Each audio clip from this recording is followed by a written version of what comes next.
Star. She's almost there. She's about 8 weeks, about ready for 9 weeks, really. She's getting overdue.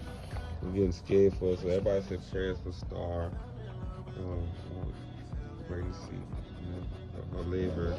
I'll be keeping y'all updated on Friendship for Life, on her own fireplace next to, she's getting ready. That's it. A few days now, we have puppies. Hopefully she can push them out. And I'm praying that she has the strength. I'm scared for her, y'all. Scared for her. Y'all like and subscribe right now. Friendship for Life. We got more videos coming when the puppies come.